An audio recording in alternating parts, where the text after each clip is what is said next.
The Monk and the Mirror: How Your Perception Creates Your Reality. Imagine standing before a mirror unlike any you've ever seen. Not a mirror that reflects your face, but one that reflects your mind. If you approach it with fear, it becomes terrifying. If you approach it with anger, it looks hostile.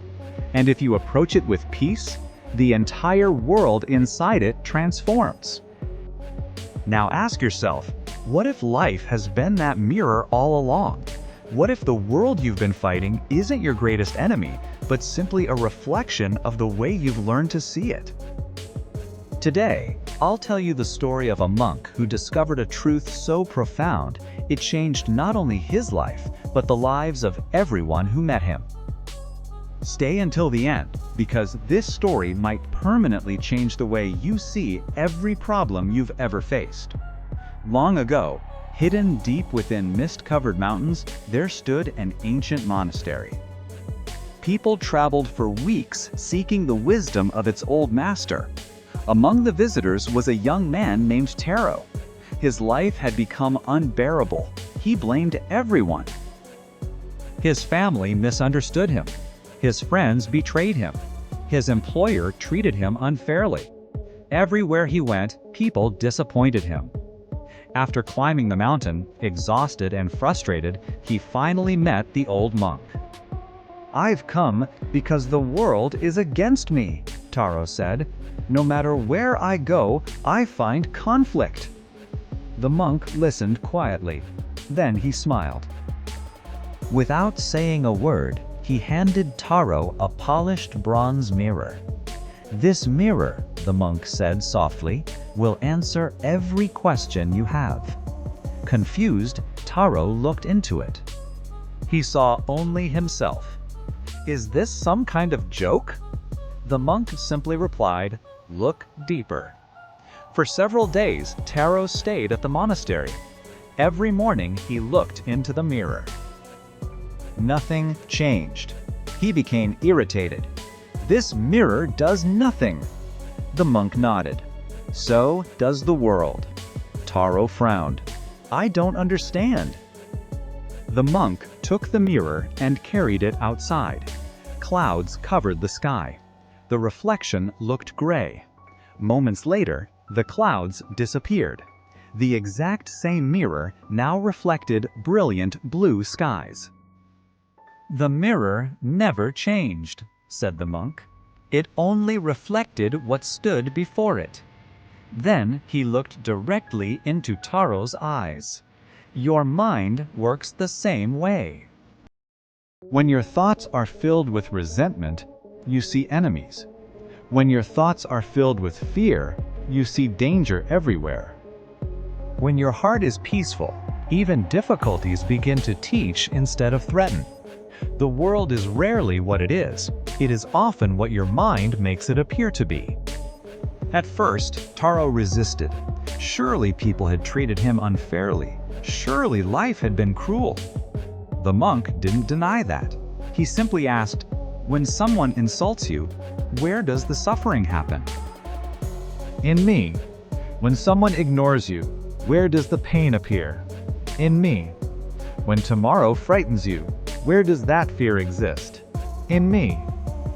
The monk smiled. Notice something. The event happened outside, but suffering happens inside. Most people spend their entire lives trying to control the outside world, while neglecting the only place where peace can actually be created. Your perception is the bridge between reality and your experience of reality. Two people can walk through the same storm. One sees destruction. The other sees rain nourishing the earth. The storm is identical, only perception differs. That evening, Taro sat alone beside a quiet lake. He looked into the water. The surface shook with every ripple. His reflection became distorted. But once the water became still, his face appeared perfectly clear. For the first time, he understood. Life wasn't asking him to control every wave. It was asking him to calm the water within. The next morning, the monastery gardener accidentally spilled dirt all over Taro's freshly cleaned robe. Days earlier, he would have exploded with anger. Instead, he smiled. "It's only dirt." The gardener apologized repeatedly, but Taro simply laughed. Nothing outside had changed, only the observer had. And suddenly, his entire world looked different. Think about your own life. How many arguments began because of assumptions? How many sleepless nights came from imagined futures? How many opportunities were missed because fear convinced you that failure was inevitable?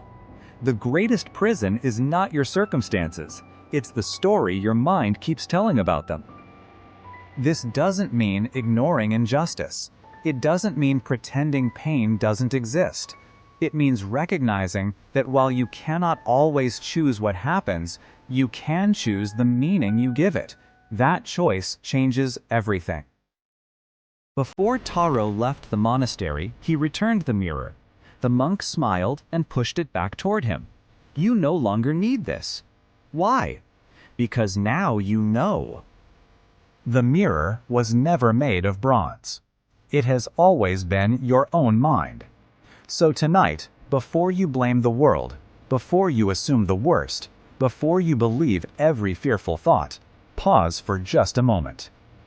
Ask yourself, am I seeing reality or only the reflection of my own perception? Because when the mind becomes peaceful, the world often appears to change. Not because reality changed, but because you did. If this story resonated with you, leave a comment with the word mirror to remind yourself that every day is a chance to see the world through a new perspective. And if you enjoy stories that reveal timeless wisdom, subscribe for more journeys into mindfulness, perception, and inner peace.